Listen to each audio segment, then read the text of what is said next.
Tell me about your journey to love. My journey to love is still an ever evolving journey. I mean, to start at the root, I grew up, it was just me and my mom. My biological father wasn't in my life. I had a stepfather that raised me. He passed away when I was 6, 7.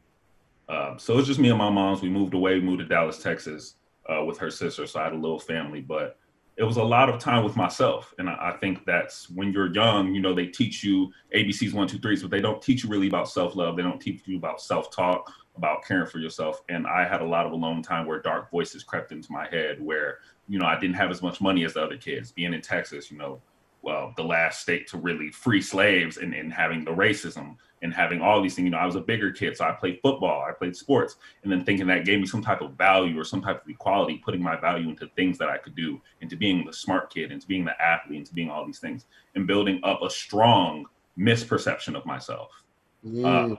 Being bisexual as well, I had my own struggle with discovering my sexuality. You know, I did date women and I was very much involved and in love with women. And I had a lot of great girlfriends, whatever it is, and didn't even discover that part of my sexuality till college. So I have this strong false perception of myself. I've now realized, okay, I'm not straight. And with that being said, the NFL is calling, which is a league that my perception and my idea of sports culture at the time, especially football, is none of that shit really rock with the league. Sorry, excuse my language, but man, like we on TV, like, really. Yeah, but like none of that, you know, everything you have a great education. You play one of the greatest sports in the world, in my opinion. And you did all that overcoming your sexuality, your blackness, basically who you are. And Ryan, just one second. I don't mean to cut you off. I'm not being rude, but I want you to slow down just a little bit before we change gears and walk us through what it felt like to know about your sexuality and to be in a professional locker room in that culture. Because I think people think they know what that feels like, but they don't know until they hear it from you. I think, and I want to explain in a way where a lot of the viewership, a lot of people here can understand as well. So as a Black man and as a Black person, we compartmentalize. It's a survival instinct. We go into jobs where we change our voice. You know, we go into situations where we, for a worse sense of word, try to take off our Blackness and make people around us feel comfortable. You know, and with my sexuality, since I already had these survival instincts, like I said, growing up in a very conservative, very white Republican Texas, I did the same thing with my sexuality. I really didn't even give it a moment's notice. I was like, okay, we'll just put it over here, but everything else, we'll just, you know, we'll put that, we'll shove it down, we'll lock it away. Nobody needs to know about that. And I've done that to myself, as a lot of Black people have done, you know, because if I let it be in the room and I let people see me, then you get your fear, you know, then now I can't even perform on the field. I can't perform in class because I'm afraid, maybe for my job, maybe for my dream, maybe for my own success, my friendships, my family. I don't know how they're going to react. So I did what I feel like a lot of Black people do in situations with their Blackness. I compartmentalized the hell out of myself.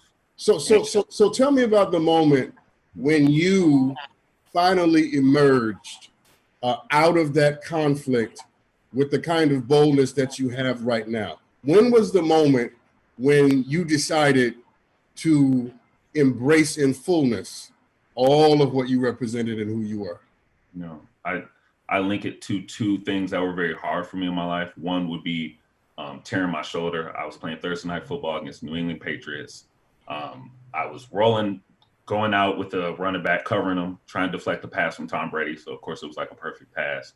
And I rolled over my arm and it dislocated my shoulder completely. So I have this horrific injury. I take off 2 weeks and I play the rest of the season because it's my contract year. I'm like, I need this money. At the end of the contract year, the team is like, you know, we love everything you do. We appreciate your sacrifice. But that arm not looking so good. So we're not going to sign you to a whole new contract, not knowing what your health is going to be like. In this same time, that whole year, my best friend, my college roommate, I was best man as well, and I introduced him, his wife, was battling stage 4 cancer. So shortly after I had my surgery, I had some of my last visits with him, and he passed later that year. So having this time away from football and away from one of the closest people in my life, it was a situation like when I grew up, you know, with just me and my mom. She was working 3 jobs. It was just me. and the voices were louder than ever, and all the dark and all the negative was louder than ever. And I realized I have been a great teammate. I've sacrificed for teams. I've been there for my friends. I've been there for a lot of people, but I've never been there for myself. And I need to be, because if not, I don't know how much longer we're going to be able to do this thing. So I battled some demons. I went to therapy. I started trying to get back into my spirituality, because that was hurt from the loss of my friend, who was a God-fearing man.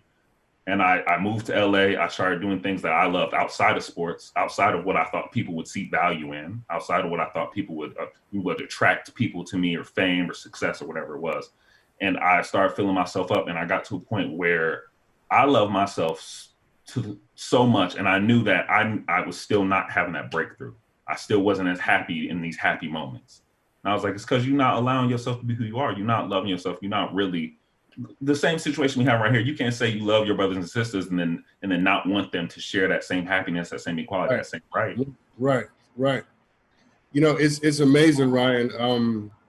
It's a powerful journey. I mean, the journey to love and the journey to love oneself is a powerful thing. Plato said that for a man or a woman to master him or herself is the greatest and noblest of all victory.